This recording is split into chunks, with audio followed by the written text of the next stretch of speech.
Greetings. I would like to thank the BBVA Foundation and Foundation President Carlos Torres Villa, President of CSIC Rosa Menendez, President of the Basque Country Inigo Urkulu, and Mayor of Bilbao Juan Marie Alberto. Thank you as well to members of the selection committees for the BBVA Frontiers of Knowledge Award, and greetings to my fellow laureates, to Michael Grätzel, and to others attending. This is an occasion to recognize the development of a new fundamental building block for chemistry and material science, nanocrystals. These are the tiniest possible periodic or regular arrangements of atoms into a simple pattern and consist of anywhere from 100 or so to hundreds of thousands of atoms. They are about the size of familiar macromolecules like natural proteins and artificial polymers. As with those, they are the smallest collections of atoms that display collective phenomena. As with proteins and polymers, nanocrystals are objects of great beauty and the subject of our fascination and study. Yet they also offer a massive variety of physical and chemical properties that can be used in technologies that benefit humanity, enabling new kinds of biological imaging and diagnostics, as well as new materials for renewable energy. In this lecture, I will offer a brief introduction to nanocrystals, how they are made, the reason their properties are so interesting, and why they will be the subject of study and use in the future. A qualitative picture for many properties of nanocrystals can be seen by looking at scaling laws for their basic properties, such as melting.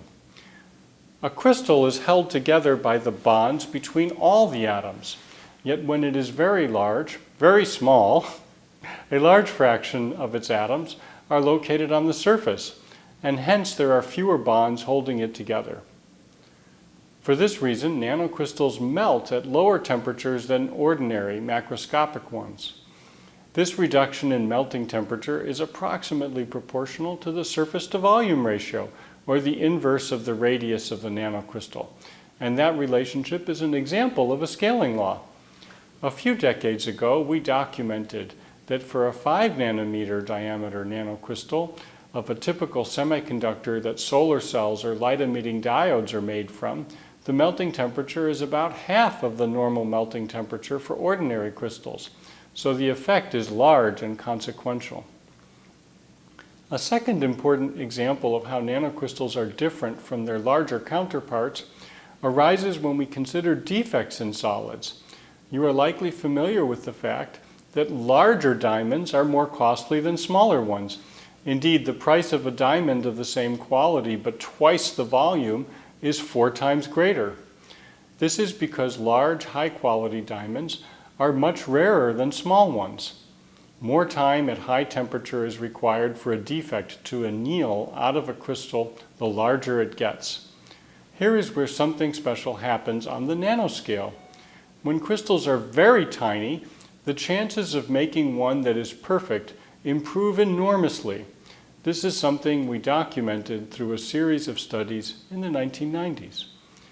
In fact, with the combination of lower melting temperature and the propensity to exclude defects, our community demonstrated that it is possible to make extremely high-quality electronic-grade nanocrystals with very simple methods that resemble the ways in which bulk commodity chemicals are made.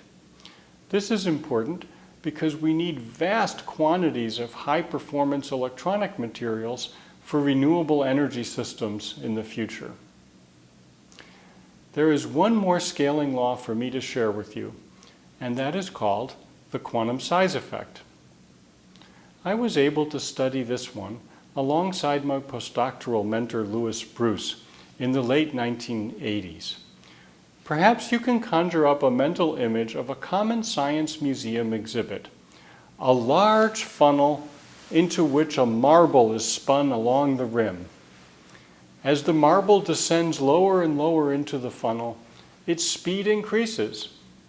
A tiny semiconductor crystal displays a similar phenomenon when an electron that helps bond the atoms in the crystal together gets some extra energy from an external source, it will start to move around within the nanocrystal. The smaller the nanocrystal, the faster its motion. Eventually, the excited electron will lose this excess energy by emitting light. The smaller the crystal, the higher the energy of this light, or the bluer the color. That is a simple picture of the quantum size effect. In practice, it means that by making extremely uniform, very high quality nanocrystals of semiconductors, we can create tiny light emitters of any color we choose. And those light emitting particles have innumerable uses.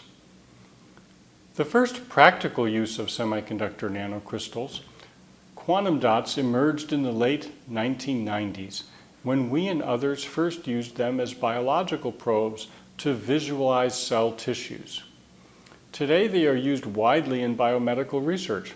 For example, biopsy of tissues are frequently stained with quantum dots by pathologists to classify tumors as benign or malignant, and to gain additional insights. A second common application is in quantum dot televisions that display a much fuller range of colors than others and use much less energy. The principles for understanding and controlling nanocrystals that I have described are quite general and open the door to many future opportunities, some even that seem exotic today, but that may come into use one day. I'm particularly excited about two. One is to create engines that use light, similar to familiar engines that work on expansion and compression of gases, but where light that is compressed by funneling it from moving in all directions into just a single one. To achieve this requires the development of nanocrystal quantum dots that are extraordinarily efficient at converting sunlight into a single color of lower energy, as well as the separate development of highly efficient mirrors that work at just one wavelength.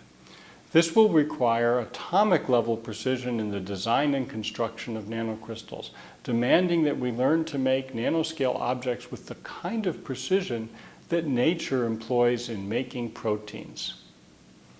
An equally grand challenge relates closely to the beautiful work of Michael Grätzel, namely conversion of sunlight into fuels. Nature accomplishes this with an exquisite array of membranes, proteins, and molecules. Nanoscientists are emulating nature with human-made nanocrystals and molecules, and one key step is to transfer a charge from an excited nanocrystal to an attached molecule, initiating a cascade of subsequent events. The prospect of doing this with greater efficiency than nature is very real, and one path to addressing the challenges of climate change. In this journey, it is interesting to contemplate that our efforts to overcome some of the greatest challenges on a global scale may well depend on our ability to imagine and control such tiny objects as nanocrystals. Thank you.